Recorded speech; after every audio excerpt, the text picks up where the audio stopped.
Oui, s'il vous plaît. On va écouter notre vice-président, puisque notre présidente Séverine vient d'être opérée. Elle ne peut pas donc trop déambuler. Tu vas le dire. Je laisse Nicolas. Donc tout d'abord, bonjour à tous. Il y a quelqu'un dont je dirais le nom qui m'a demandé d'être un petit peu rapide afin d'éviter que le punch réchauffe et le punch tiède, c'est pas bon, m'a-t-il dit. N'est-ce pas, David? C'est pas moi qui dis ça. C'est une bonne idée. Donc cette année, exceptionnellement, ce n'est pas la présidente qui vous accueille, mais le vice-président, Séverine ayant été opérée, donc je dois assurer l'intérim. Tout d'abord, merci à tous et à tous d'être présents. Je voudrais souhaiter la bienvenue à notre invitée d'honneur, donc Marie-Claire Bonnet-Vallet, présidente de Côte d'Or Attractivité. Merci. Je salue et remercie la présence de M. Alain Houpert, sénateur, de Mme Catherine Hervieux, députée, de Mme Christine Blanc, conseillère départementale et représentant M. Sauvadet,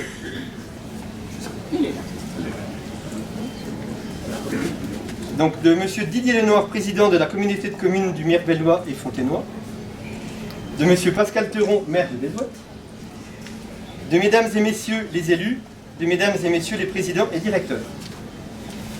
Peu de villages de 200 âmes peuvent se vanter d'attirer 12 000 visiteurs autour d'un événement dédié au monde du végétal. Qui aurait pensé, lorsque Mme Dulery a lancé cette idée folle de créer une foire aux plantes, que 30 ans après, cet événement existerait toujours et serait un tel succès? Je tiens surtout à remercier et à mettre en avant tous les adhérents, les responsables de commission, les bénévoles, les logeurs qui s'activent depuis des mois pour que tout soit près le jour J et sans qui cette foire ne connaîtrait pas un tel succès. Tout cela dans la joie et la bonne humeur, même si certaines tensions peuvent apparaître de temps à autre. Sans eux, cette foire n'existerait certainement plus. L'engouement croissant pour le jardin et les végétaux de la part des visiteurs, des entreprises du paysage, dont je salue la présence du président du LINEP, je ne sais pas où il est, Xavier, il est là, ou bien encore des collectivités soutenues notamment par Côte d'Or Attractivité et la valorisation paysagère, montrent une certaine prise de conscience sur l'écologie, le réchauffement climatique et la biodiversité. En attestent nos exposants, tous plus passionnés les uns que les autres, qui sont prêts à traverser la France, voire plus, pour venir vendre leur production et transmettre leur passion sur notre foire. Je termine en remerciant Déborah Lépi, directrice de l'ESAT, pour tous les services rendus à notre association, près de matériel de bâtiment, et son excellente collaboration conduisant au bon fonctionnement de notre manifestation. Merci également à nos partenaires, Crédit Mutuel, Groupama, Sonofep, ICI Radio, TV et Médias. Je termine en remerciant notre invité d'honneur d'avoir accepté notre invitation et à qui je laisse la parole. Bonne foire à tous et rendez-vous l'année prochaine pour la 30e.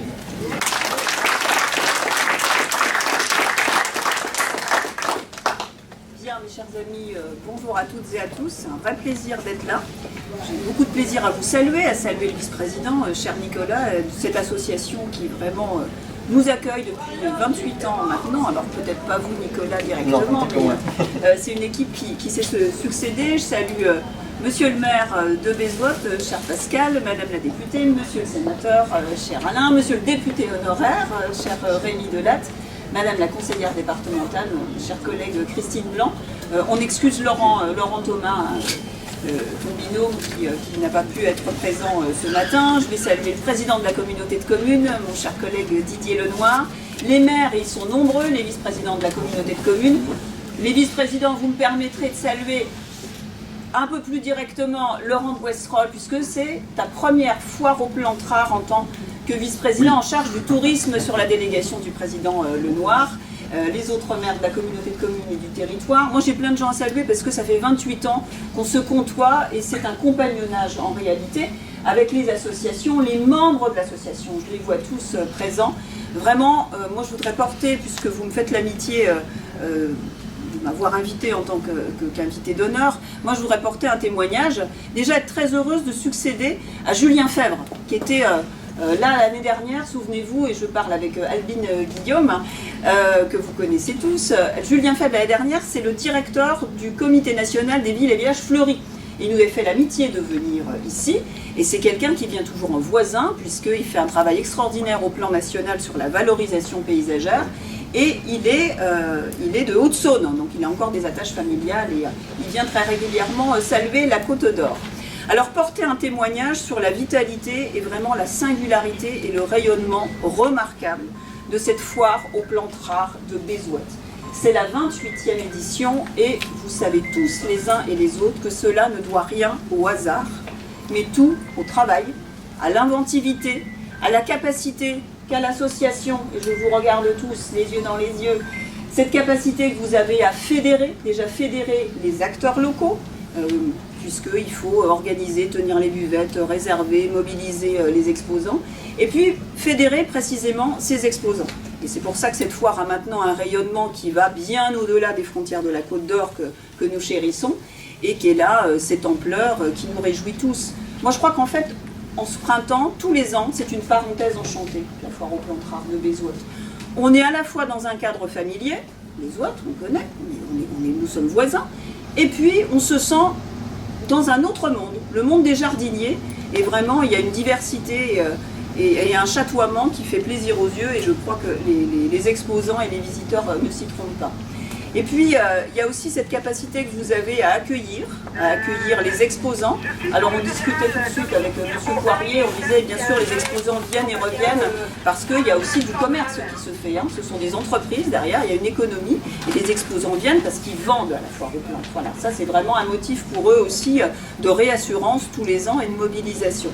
Mais ces valeurs d'hospitalité, ce savoir-faire, ce savoir accueillir, ce sont des valeurs que nous avons en partage avec le département de la Côte d'Or, chère Christine, que nous avons en partage avec Côte d'Or Attractivité, puisque nous travaillons, comme vous le savez sans doute, depuis plusieurs années maintenant, pour accompagner les communes qui ont fait le pari du végétal, qui ont fait le pari de vouloir aménager leur commune, leur communauté de communes, leur canton, en choisissant à la fois de porter un attachement particulier à l'environnement, avec des thématiques qui sont très prégnantes. On ne peut pas faire de valorisation paysagère sans tenir compte de la ressource en eau.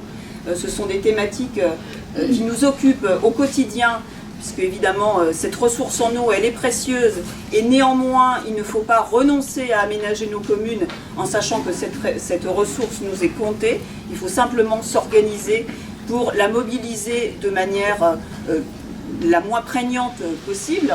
Et puis ces communes se sont engagées aussi avec ce label Ville et Village Fleuri.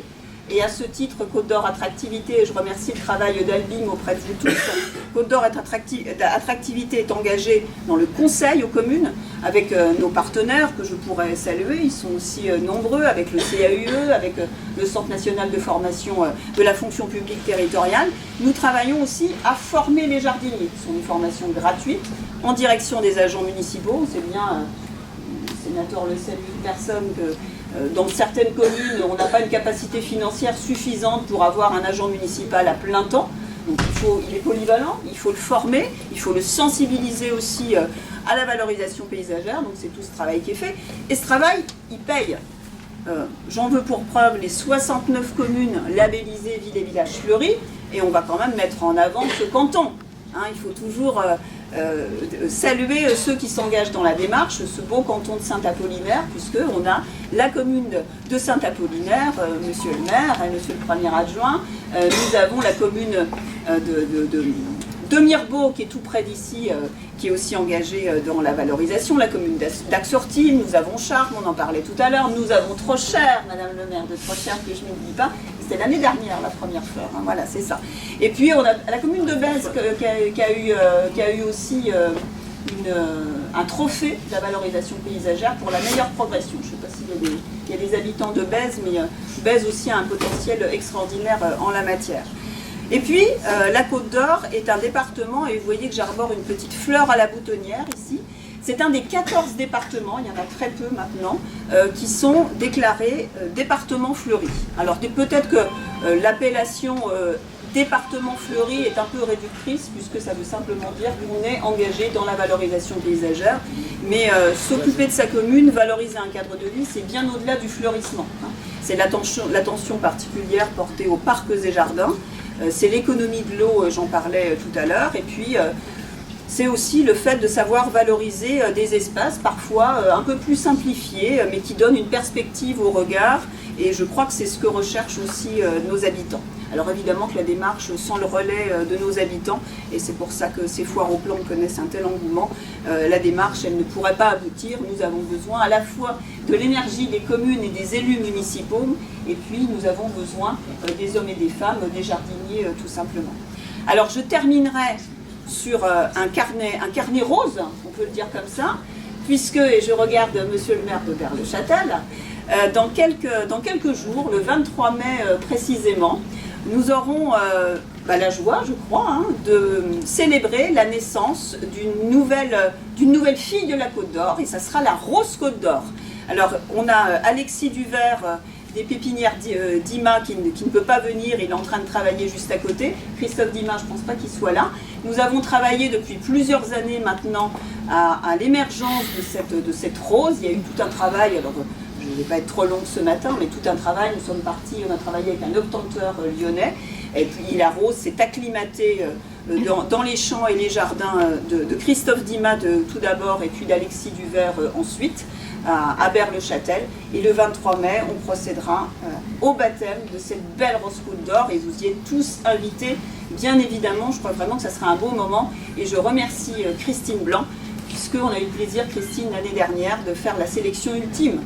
Voilà, donc c'est une grosse responsabilité, mais c'était aussi une grande chance, vraiment.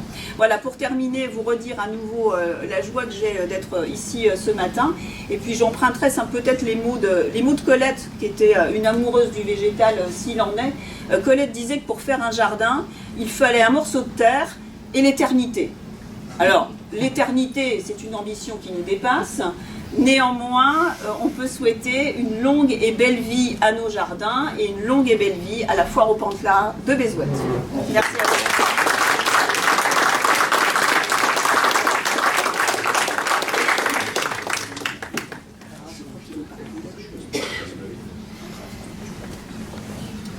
Alors je vais être plus bucolique, puisque l'an dernier ça a plutôt bien marché. Je ne vais pas revenir sur les saluts protocolaires, sachez qu'on est ravis et honorés, surtout de votre présence à tous, les élus, Marie-Claire, un grand merci en tant qu'invité d'honneur. Puis donc quelques mots plus bucoliques. Dans un jardin secret où le temps s'arrête, éclosent des merveilles que la nature fête. Des fleurs aux mille couleurs, éclats de lumière, dansent sous le soleil en un ballet éphémère. Orchidées délicates aux pétales soyeux, rendent hommage aux cieux par leurs reflets précieux. Les roses de Damas au parfum envoûtant chuchotent des secrets aux âmes errantes. Le lotus majestueux émerge des eaux claires, symbole de beauté, de paix et de mystère. Des plantes carnivores aux attraits fascinants capturent des insectes, un festin troublant. Dans ce monde caché où la rareté s'épanouit, chaque fleur raconte une histoire, un récit. Un souffle de magie, un instant de grâce dans ce jardin d'Éden où l'amour s'embrasse. Dans ce village où s'épanouissent les fleurs, les roses s'ouvrent, parfumant les heures. Le lilas danse sous le souffle léger, tandis que le jasmin doux vient s'allonger. Des iris fiers d'un bleu profond s'élèvent, et les tulipes en rang comme des rêves. Le vent caresse les feuilles des plantes, chantant la vie en mélodie vibrante. Sous le ciel d'azur, les marguerites rient, elles se balancent en jouets épanouies. Chaque pétale, un éclat de beauté, dans Bézouët, la nature est magnifiée. Ainsi, dans ce village où la vie s'éveille, les fleurs et les plantes tissent leurs merveilles. Et puisqu'il faut que ce poème se termine, je dois féliciter Liliane et Séverine.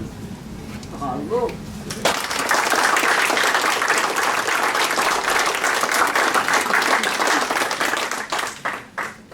Alain, tu veux dire un petit mot? Oui. Je suis prêt. Tout a été dit. Je ne ferai pas le salut protocolaire. En tant que sénateur, c'est toujours impardonnable d'oublier quelqu'un. Donc, je suis très heureux d'être ici à Bézouët. Je ne reconnais plus Bézouët. Aujourd'hui, Bézouët, c'est la capitale de la Côte d'Or. Et elle est digne du nom Côte d'Or, puisque le nom Côte d'Or, c'est le plus beau nom des départements. Et mesdames les conseillers départementaux me suivrez, parce que c'est dû à un de tes prédécesseurs, M. Arnoux, député de la Constituante, qui a donné le nom Côte d'Or en souvenir de ces beaux coteaux jaunes à l'automne Donc nous avons le seul département qui n'a pas le nom d'une montagne, d'une rivière, d'une frontière. Voilà, c'est le seul nom. Et puis il a eu un émule, Stéphane Liégeard, qui a créé un guide, le guide de la Côte d'Azur. Et le nom Côte d'Azur vient de Stéphane Liégeard, qui a été pastiché par Alphonse Daudet. Vous vous souvenez, le sous-préfet au champ, les écureuils, les lapins qui regardaient, qu'est-ce que c'est? Mais c'est un sous-préfet qui dit son discours. Donc nous ne lisons pas de discours, mais comme quoi les plantes, ça a un rapport avec la politique. Souvenez-vous de Voltaire qui faisait de la politique comme de la prose sans le savoir en disant qu'il faut cultiver son jardin.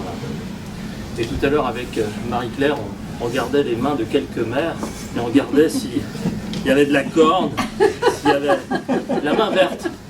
Mais c'est important d'avoir la main verte. C'est très important. Et tu as cité la rose. Et la rose, elle vient d'Orient.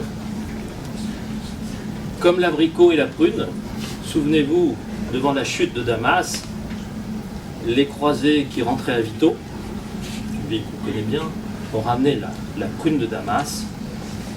Et c'est pour ça qu'on disait y aller ou travailler pour des prunes. Voilà, donc tout revient à... Et les croisés ont ramené aussi la rose. Et la rose, on la voit sur toutes nos cathédrales. C'est ce qu'on appelle la rosace. La rose, elle a 5 pétales ou un multiple de 5 pétales. Et Pythagore, qui était un magicien des nombres, disait que de la fleur naît l'essence et de la quinte fleur naît la connaissance. Donc beaucoup de templiers, beaucoup de gnostiques religieux comme Luther signaient d'une rose à 5 pétales. Voilà, le chiffre de la connaissance. Et je m'adresse à Marie-Claire, pour accéder à la rose, il faut se départir des épines. Et c'est ce que nous devons faire dans ces moments très difficiles. N'est-ce pas Marie-Françoise, n'est-ce pas Didier? Comme ça, j'ai eu 2 extrêmes pour ne pas vous oublier. Voilà, et c'est toujours très difficile de faire une fête, mon cher Nicolas le jardinier, juste avant les 5 glaces. Ça prouve qu'on se tourne vers l'espoir. Et puis, c'est tout, voilà.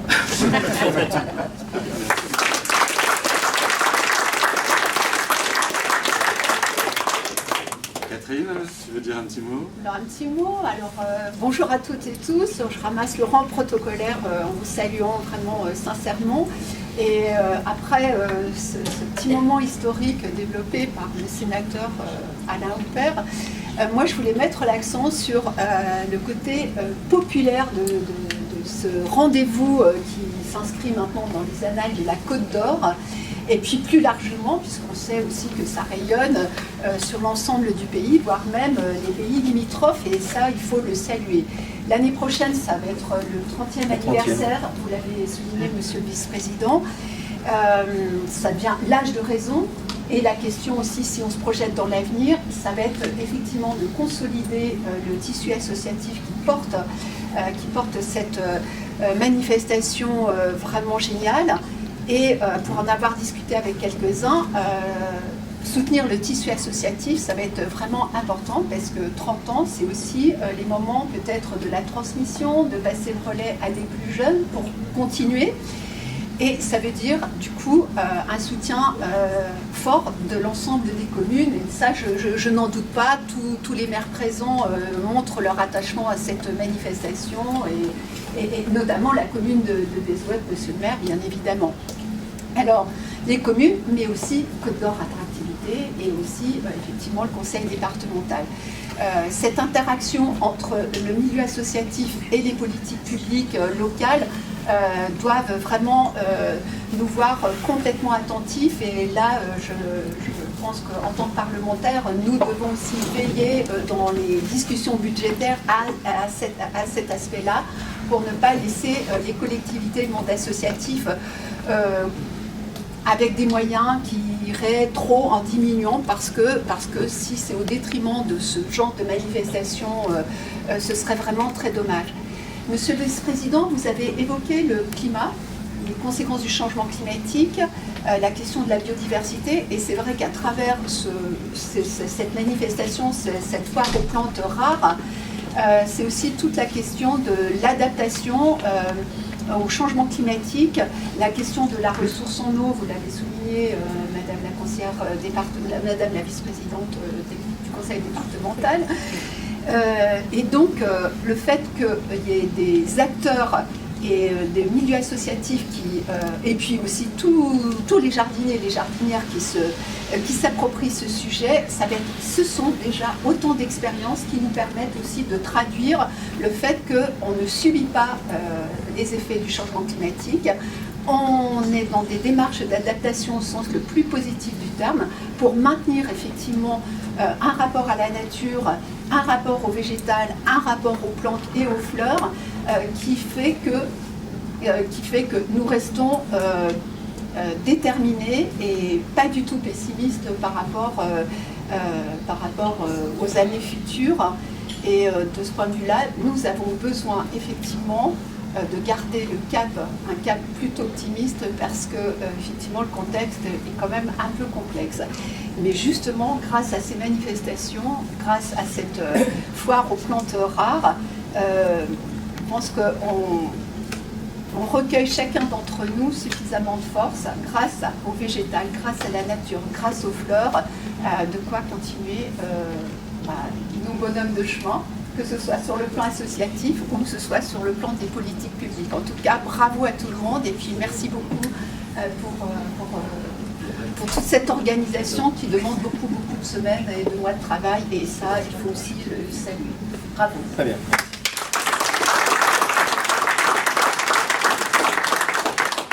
Pour terminer, nous voudrions déjà vous remercier à nouveau de votre présence, et donc nous allons vous offrir un petit Les pivoines. Bravo.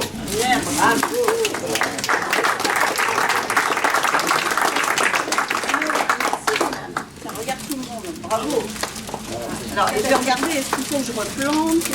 Ce sont que des plantes diverses. Ah, très bien, formidable. Bien profiter dans votre jardin. Il y a de la sauge, le rosier. oh là là, ferme la de bédoine. rose. Alors là, je suis obligée d'utiliser parce que j'ai deux brins. Merci Nolan, c'est lourd Nolan. Alors, tu vas me parler de la rose. Alors, c'est un rosier de chez Dima, justement. Rosier grande fleur, charme de Bézoite. Écoutez, je suis très honorée, merci beaucoup.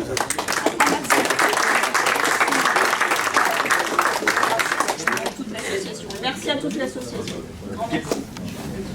Et pour terminer, j'appelle Liliane Méros.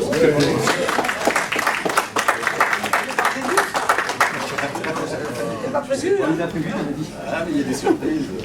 Donc Liliane, nous voulions te remercier donc, pour tes 2 années de présidence, pour tout l'investissement que tu as consacré à la foire au plan. Donc nous t'offrons une enveloppe. Un carton Profitez, rouge. Daniel, pour vous remercier de tout ce que vous faites depuis des années sur cette fois, mais surtout donc, pour tes 2 années de présidence, lorsque tu as repris la présidence pour sauver l'association. Donc nous tenons à te remercier.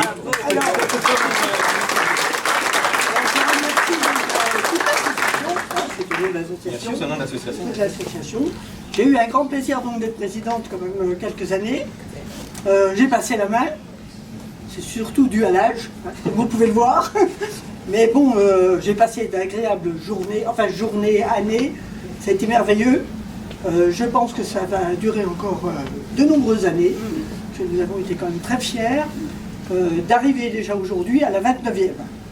Ça n'a pas été sans mal, mais on a profité quand même agréablement de nombreuses années et encore, j'espère, quelques années à venir. Donc je remercie l'association. Moi, ça me pourtant vous, hein, j'ai juste une enveloppe. On va faire un jardin commun. Non, j'ai quand même regardé. Hein. Et c'est gentil. Voilà, c'est parti. Voilà. Chapeau rouge déjà. Alors je vois que l'association me connaît bien. Moi, c'est pas les fleurs. Je n'ai pas du tout la main verte. J'ai été présidente, mais uniquement pour manager. Je n'y connais rien du tout. J'ai pas honte de le dire aujourd'hui. Je n'y connais rien du tout dans les plantes. Enfin, je me suis pas trop mal débrouillée dans le reste. Enfin, voilà. Et par contre, dans ce domaine-là, je m'y connais. Je m'y connais. Oui, oui, chapeau rouge, ça devrait très bien nous aller. Oui. Je pense. Donc, oui. Daniel aussi. Tu vois. Et donc, je vous remercie encore beaucoup. Merci.